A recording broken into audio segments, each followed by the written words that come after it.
Welcome to the studio. The Minion and I are wishing you a happy Valentine's week.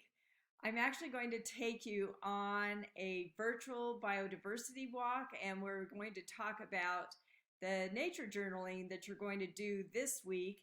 In fact, you'll be turning in your nature journaling part 1. So join me as we take a walk outside. I hope you enjoy it. Oh, that's perfect. All right, so I think you could even do this with me. I'm going to take you on a virtual walk. You see, I have my jacket on because this is what you're going to be doing. Um, so I have my color pencils. You can see I have a lot of them. So I have my color pencils ready. I have a regular pencil ready. I put into my pocket, I have an eraser and I have a sharpener just in case, I need those. In fact, I'll just put them in this box. And then I'm bringing my phone too because it'll help me take pictures of some of the things that I'm seeing. And if I need to, and I want to take pictures and draw them later. So what I'm going to do, Aiden, is I'm going to walk out my door and you're going to see some things that I'm seeing, and then we'll just sit and we'll do some quick drawings of those things. All right, so you want to get yourself ready for going out to do your journaling. Again, take whatever materials that you want, that you feel comfortable with. And especially feel free to take your phone if you want to focus on your drawing a little bit more. This entire walk actually took 30 minutes, but I'm not going to take you through the entire 30 minutes. But again, feel free, you can use your brain books. Those of you that have sketchbooks, if you want a little bit more space for doing your drawing. You also have these really cool journals that you have just gotten. And these are really terrific for doing this type of journaling. That's the whole idea behind it. So let's look a little bit further where you can see what it looks like once you go out and you get into doing the actual journaling.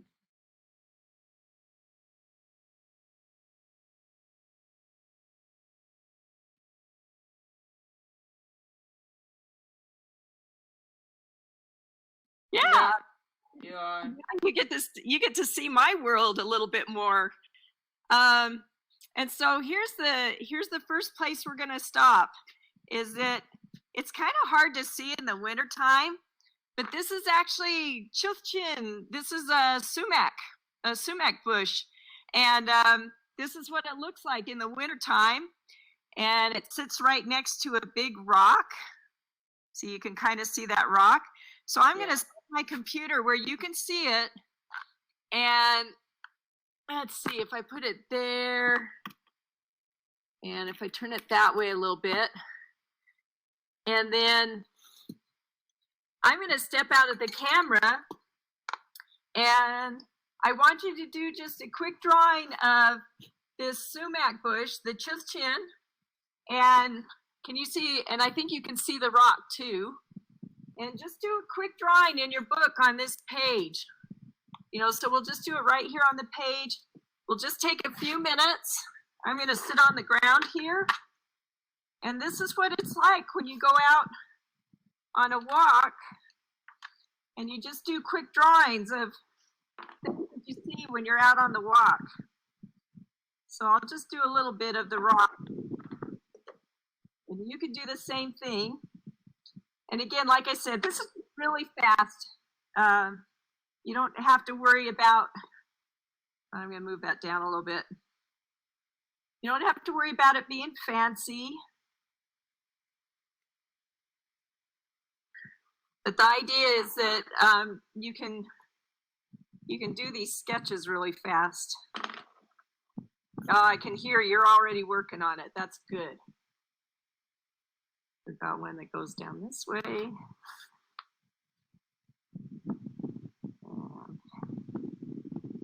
Goes that way. And comes up. Another one comes out and kind of crosses over. One comes up, back down. I should have tied my hair up. Yeah. My hair's going crazy.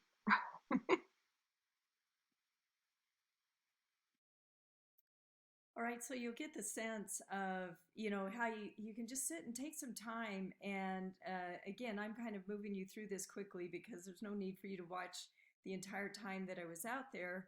But you know, you start to hear things. We actually heard a robin singing in the background while we're doing the drawing.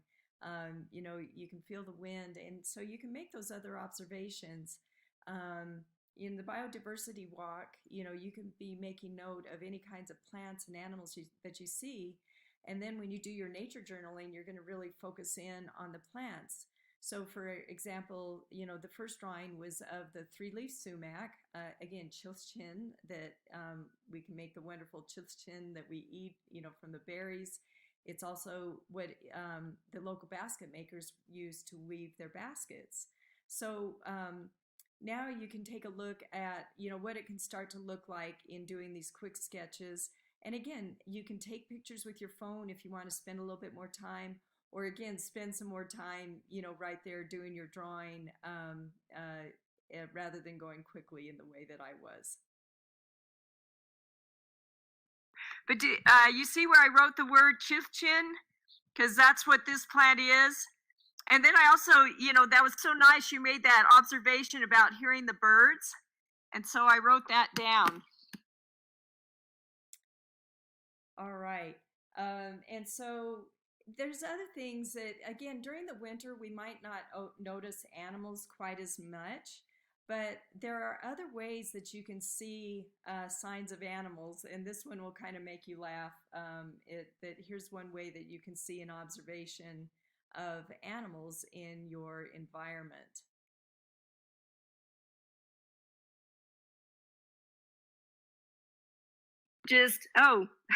Well, here's something I can observe right here. That, you know, because during this time of year, it's kind of hard to see evidence of animals. But I know this will sound funny, but this is actually evidence of an animal because we have deer that come through our yards, and the deer, you know, will leave their droppings behind, and that's evidence that an animal has been through this area during the winter, because we have deer that travel through our yard all the time. All right, so I know that's a little bit crazy as far as doing that, but that's part of what you do when you're observing and doing nature journaling is you're looking for all kinds of evidence of what's happening, and that's evidence. You know, the nicer name for those droppings is they'll call it scat, but you can find animal scat that will give you evidence of animals that have moved through the area. All right. And so again, just as you're going on your walk, and again, this is more for the biodiversity walk. When you do your nature journaling, you are actually going to set up a 10 by 10 area, and I'm going to show you that a little bit later in this broadcast of what that 10 by 10 area looks like. And then you're going to focus on doing 3 different observations of just that one little ecosystem. Cottonwood tree. So see behind me, that would be a really fun one to draw, is this big old cottonwood tree with all its wonderful bark. That's a good one. Or I can come over here, and this one was supposed to be a dwarf yucca, but it's really happy and really big. And so this is an example. This is a native species, a narrow leaf yucca. Can you see that right there? I see it. Yeah. Yucca. All right. And again, you can be looking for both the name in English, like the narrowleaf yucca, and also its name in Navajo, Tsa'asi sos, Tsa'asi os, sos. Yeah, so, and same thing with the cottonwood tree. You can even look for the scientific name. The cottonwoods we have in our area are called Fremont cottonwoods. So their scientific name is Populus fremonti, but the Navajo name for it is Tis. So that's where when you hear Tis, like in Tis Naspas, the Tis is actually referring to our native cottonwood trees. So I hope you enjoyed this virtual biodiversity walk, and that you've had fun on your own biodiversity walk. And then get out there again, plot that 10 by 10 section that you're going to do your observations for your nature journaling. And as we move forward in this broadcast, we'll go into some details of what that will look like.